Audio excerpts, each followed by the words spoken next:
네, 발표 제목이 물리적으로 떨어진 물리서버의 K3S 인프라 구축기인데 이 발표 제목을 어떻게 할까 하다 그냥 대충 이렇게 붙였어요. 말 그대로긴 해서. 이 발표의 시나리오를 말해보자면 제가 집에서 구축해가지고 운영하고 있는 서버가 있거든요. 그 서버의 인프라 변천사에 대해 다룬 건데 그럼 이제 그거에 대해 시작을 해보겠습니다. 시작은 이래요. 친구가 이런 서버를 가지고 왔어요. 이 벌처라는 CSP에다가 이제 VM을 만들어가지고 Node.js로 이렇게 뭐 서버로 올린 거예요. 뭐 포스트그레스랑 레디스 해가지고 다 이렇게 뭐 도커로 올려놨더라고요. 또 이 친구가 개발자가 아닌데 또 이래놔가지고 아 재능 있네 개발자 할래 하니까 안 한다 하더라고요. 좀 아쉽긴 한데. 근데 이런 걸 들고 왔는데 이제 뭐 저보고 어떻냐라고 물어보고 뭐 좀 관리 좀 해줄 수 있냐 이렇게 물어보더라고요. 저는 이거를 처음에 보고 이제 VM 들어가가지고 이것저것 구성을 살펴보니까 좀 이런 문제점이 보이더라고요. 뭐 여기 컨테이너에다가 볼륨 마운트도 안 했고 딱히 백업 스케줄링도 없어가지고 이게 불의의 사고로 이 컨테이너가 그냥 꺼져버리거나 해가지고 날아가면은 이제 그냥 데이터가 유실되는 거죠. 아, 이런 문제점이 있다. 그렇기도 하고 또 이게 그냥 생으로 VM을 올려놓으니까 비용도 계속 꾸준히 나갈 거고 유지할 수 있겠냐 해갖고 그래서 이게 무슨 서비스를 운영하려 했냐라면은 이게 마스토돈이라는 데서 갖고 온 이 소개 이미지거든요. 이게 뭐냐면은 이거 각각이 다 개개인의 다른 서버라고 보시면 돼요. 각각이 다른 사람이 운영하는 각각의 서버고 이것들이 서로 다 연합을 해가지고 서로서로의 데이터를 주고받거든요. 그러니까 약간 무슨 느낌이라 해야 되지? 약간 프라이빗한 트위터 같은 느낌이에요. 얘네 각각이 프라이빗한 트위터, 얘도 프라이빗한 트위터 이렇게 막 다 여러 개가 있는데 이제 프라이빗하게 할 수도 있는데 서로서로 이제 뭐 그런 피드도 주고받고 할 수 있는 거죠. 서로서로 이렇게 뭐 팔로잉도 할 수 있고 트위터처럼. 사실 뭐 마스토돈이 뭐 한때 뭐지 트위터 막 뭐 어떻게 뭐 되냐 해가지고 뭐 일론 머스크가 뭐 산이 많이 할 때 막 사람들이 쓰기 시작했던 거라 그때 좀 알려지기도 했고 아무튼 그렇게 보시면 됩니다. 이제 프라이빗한 트위터 같은 건데 각각의 아예 다른 서버들하고도 통신이 가능하다 뭐 그런 구조예요. 그리고 이 서버를 처음에 VM으로 올려져 있던 거를 뭐랄까 그냥 생 VM 올려놓으면 비용이 많이 나가니까 제가 서버리스로 한번 운영을 해보자 제안을 했어요. 그래서 이렇게 올렸었거든요. 구글 클라우드에다가 여기 클라우드 런으로 Node.js 올려놓고 VM도 스펙 되게 작게 잡아가지고 포스트그레스랑 레디스를 올려놨었어요. VM 안에다가. 왜 이렇게 했냐면 얘를 그냥 그 SQL 따로 올리면 돈 많이 나오고 얘도 레디스 따로 있긴 한데 이 매니지드로 다 올리면 돈이 많이 나오잖아요. 그래가지고 얘들을 다 따로따로 그냥 올리기가 부담스러우니까 VM 하나 해가지고 뭐 볼륨 마운트하고 그런 백업 시퀀스 만들고 해가지고 그냥 VM 하나에 조그맣게 올렸거든요. 근데 이게 좀 문제가 있었어요. 그냥 이렇게 처음에 올렸을 땐 괜찮을 줄 알았는데 얘가 좀 올리려 그러니까 프론트랑 백엔드랑 다 같이 있고 스케줄러도 이 안에서 돌더라고요. 그러니까 스펙이 되게 무거운 거예요. 구동하는데도 오래 걸리고 외부 요청이 생각보다 많아요. 그러니까 뭐랄까 내 서버의 이용자만 쓰는 게 아니라 아까 여기서 봤듯이 이게 내 서버다 치면은 이게 또 다른 서버들이에요. 각각 다. 근데 얘네가 다 뭐 내가 여기서 내 유저가 뭐 이쪽에 뭐 누구를 팔로잉 했다 그럼 이 사람이 글 쓰면 내 거에도 자꾸 오고 그러는 거예요. 뭐 얘들끼리 또 헬스 체크도 해요. 그러니까 뭐 이게 유저가 쓰는 시간이고 뭐 그런 거 없이 뭐 새벽에도 계속 막 이렇게 호출이 오고 그러는 거예요. 이게 생각보다 메리트가 없는 거죠. 이런 클라우드 런을 쓰는 거에 대해서. 그래가지고 이게 도저히 안 되겠다 해서 라즈베리 파이를 썼어요. 집에 라즈베리 파이 놀고 있는 게 하나 있었거든요. 그래가지고 이 4B 8기가짜리 하나 놀고 있어갖고 얘를 써서 도커 컴포즈로 올렸었어요. 이렇게. 이게 좀 한동안 괜찮았거든요. 좀 행복했어요. 이렇게 하니까 잘 돌아가고 유지비도 안 나오더라. 굉장히 행복했죠. 근데 그 행복이 꽤 오래 가지 못했어요. 한 3개월 가고 나니까 이제 이런 문제가 생기더라고요. 이제 포트 is already allocated 해가지고 막 나오는데 검색해보니까 이게 옛날에 있었는데 해결된 문제라고 뜨는데 ARM 버전에서는 해결이 안 됐는지 계속 이게 뜨더라고요. 해결을 해보려고 온갖 짓을 다 했죠. 뭐 거기에서 그럼 캐시를 지우면 된다, 도커 설정을 지우면 된다, 아예 지웠다가 재설치해봐라, 온갖 걸 다 해봤어요. 또 진짜 심지어는 아예 그냥 얘를 다 밀고 클린 설치 다시 하고 했는데 또 이 문제 생기고 그러더라고요. 그래가지고 라즈베리 파이를 하나 더 샀어요. K3S를 구축을 하려고. 이렇게 구축을 했죠. 당시 이제 5가 새로 나왔을 때여가지고 얼마 안 됐어요. 얘를 해가지고 이렇게 K3S로 묶어갖고 이렇게 올렸죠. 이렇게 아로브 올려가지고 기독스 해놓고 이제 또 이거는 또 백업 스케줄러 여기 K3S 내에서 돌려가지고 클라우드 스토리지로 넣고 이것도 한동안 꽤 행복했어요. 야, 이거를 집에서 이렇게 해가지고 사람들도 다 막 다른 서버 사람들도 막 이게 요단강 익스프레스에서 K3S, K8S 해가지고 서버로 올렸다더라. 아, 낭만 있다 이러면서 되게 행복했는데 이게 좀 뭐랄까 이게 왜 K3S를 썼냐라고 하면은 이게 라이트웨이트 쿠버네티스를 표방하고 있거든요. 그래가지고 이런 뭐 IoT나 엣지 컴퓨팅에 굉장히 적합하다라고 돼 있어요. 앞에 라즈베리 파이 보면은 얘네가 ARM이고 되게 뭐 이렇게 엄청난 컴퓨팅을 지원하는 애들이 아니거든요. 되게 가격도 뭐 한 10만 원 정도밖에 안 하고 그렇게 되게 컴퓨팅 파워가 센 애들도 아니어가지고 여기에 IoT나 엣지 컴퓨팅에 포함이 되는 애들이에요. 그래가지고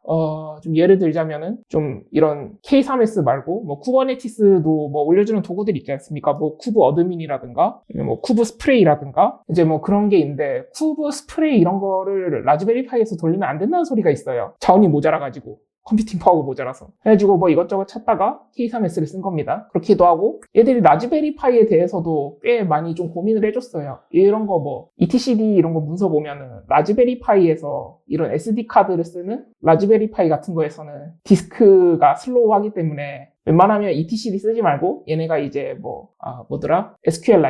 SQLite를 올리는 거를 대신 만들어놨는데 그걸 쓰라고 추천을 하는 그런 문서가 있거든요. 그래서 네, 라즈베리 파이에서는 K3S가 적당하다고 생각을 해서 K3S를 올렸습니다. 그래서 이게 한동안 꽤 행복했어요. 한 3개월 정도 별 문제 없었죠. 또 되게 올리기가 쉬워요. 이게 마스터 노드 올리는 거고요. 위에 있는 게 밑에 있는 게 이제 워커 노드 올리는 거거든요. 딱 이것만 하면은 알아서 잘 붙어요. 뭐 이 토큰도 뭐 알아서 바꿔주면 되는 거고 굉장히 쉽습니다. 뭐 이래가지고 한 것도 있고 쿠버네티스 생으로 설정해 보신 분들은 아시겠지만 굉장히 힘들거든요. 근데 이게 편하다라는 거 엄청난 장점이죠. 이것도 갖고 와봤어요. 비교해봤어요. 뭐 이거 비용에 대해서도 라즈베리 파이 5 같으면은 지금 뭐 한 107,000원 그리고 이제 SD 카드 사면은 13,000원 해가지고 한 12만원 정도 하거든요. 4코어 8기가예요.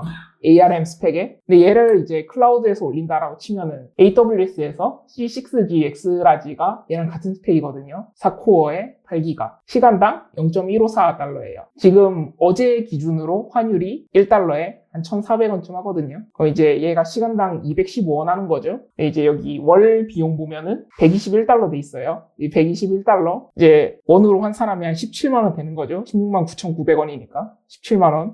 연 비용은 1,450달러예요. 거의 1,460달러 되죠. 이것도 환산을 하면은 200만원 되는 거예요. 연 비용이 200만원인 거예요. 한번 라즈베리 파이 한번 사면은 12만원이고 얘는 또 연간 비용이 200만원이잖아요. 이제 물리 장비가 완전 좋은 것 같지 않습니까? 뭐 이제 저도 이거 2년째 지금 하고 있어가지고 2년째 유지비가 지금 12만 원밖에 안 들었거든요. 2년째. 완전 좋은 거 아니냐라고 할 수 있는데 이런 문제가 있어요.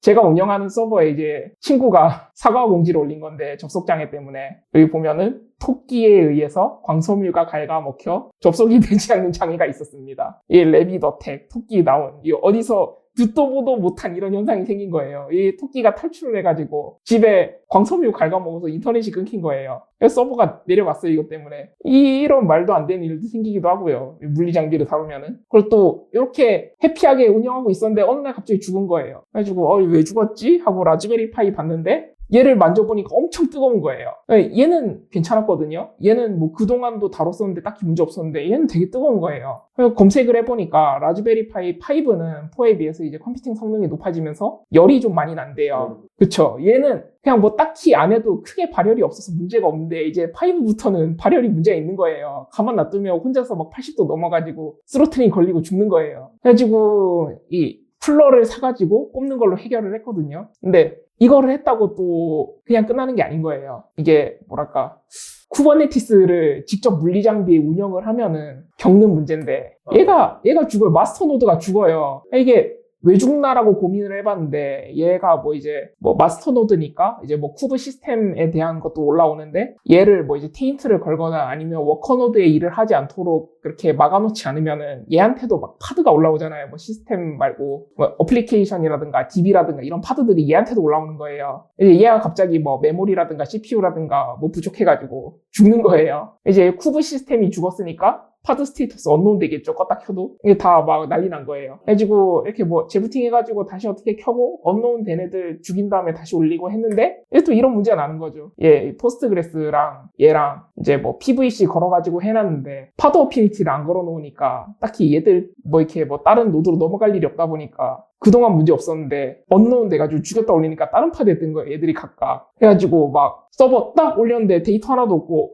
이게 뭐지 이래가지고 이런 문제 생기는 거예요. 되게 좀 당황스러웠죠. 어떻게 뭐 고치긴 했는데 이게 직접 운영하니까 이런 문제 생기는구나. 이런 문제들을 극복하기 위해서 고민한 것들이 있어요. 뭘 고민을 했냐. 이제 포스트그레스 같으면은 얘랑 호환이 되는 하크로치DB라는 애가 있거든요. 얘는 뭐랄까 분산형 포스트그레스라고 보시면 돼요. 분산형 어떤 느낌이라 해야 되나. 뭐 이제 얘 같으면은 뭐 마스터가 있고 이제 리드 레플리카를 여러 개 두고 하면은 뭐랄까 이 리드 레플리카가 막 이게 마스터로 승격되고 이게 되게 힘들잖아요. 근데 얘는 그냥 붙여 놓으면은 알아서 뭐 지들끼리 왔다 갔다 하는 거예요. 그냥 안 죽어요. 뭐 노드가 한 3개 있다. 근데 2개가 죽어버리고 하나만 남았다. 그래서 데이터가 잘 남는 거예요. 붙이면 알아서 잘 복제되고. 그래가지고 얘네 홈페이지 들어가 보면은 뭐 엣지 컴퓨팅이라든가 뭐 이런저런 데다가 뭐 많이 해놔라, 뭐 많이 확장해놓고 다 죽고 노드 하나라도 남아있으면은 어떻게든 다 복구가 된다. 그게 얘네 모토거든요. 그래가지고 이걸로 지금 옮기려고 준비를 하고 있고 레디스도 근데 사실 레디스는 별 상관이 없긴 한데 캐싱이잖아요. 사실 날아가도 별 문제는 없는데 짜증이 나는 거죠. 뭐 예를 들어서 그 프라이빗한 저거 트위터 같은 시스템이라 했잖아요. 그 운영하고 있는 서비스가. 그러니까 알람 그런 게 날아가는 거예요. 뭐 누가 나한테 뭐 좋아요 눌러줬다, 뭐 댓글 달아줬다 이런 것들이 캐시로 돼 있는데 그게 날아가는 거예요. 그러니까 크리티컬한 건 아닌데 짜증이 나는 거죠. 그래갖고 이제 레디스 클러스터로 운영을 해야겠다라고 지금 준비를 하고 있어요. 이제 뭐 얘도 뭐 헬름으로 올려놓으면은 뭐 이제 마스터 노드 죽으면은 뭐 이제 그런 거 레플리카가 알아서 뭐 이렇게 마스터로 승격되고 이제 뭐 오퍼레이터에다 걸어놓으면 알아서 잘 연결해주니까. 그리고 또 그런 고민 중에 하나가 이제 테일스케일이라는 그런 VPN 서비스를 써가지고 뭐 클라우드 VM 이거 뭐지 회사의 애저에 그 크레딧을 주거든요. 그거 가지고 지금 테스트 해놓으려고 올려놨는데 그거랑 이제 지인 내지 컴퓨터에 컴퓨팅 자원 남다길래 요거 VM 만들어가지고 좀 올려달라 했어요. 그래가지고 지금 4개가 됐거든요.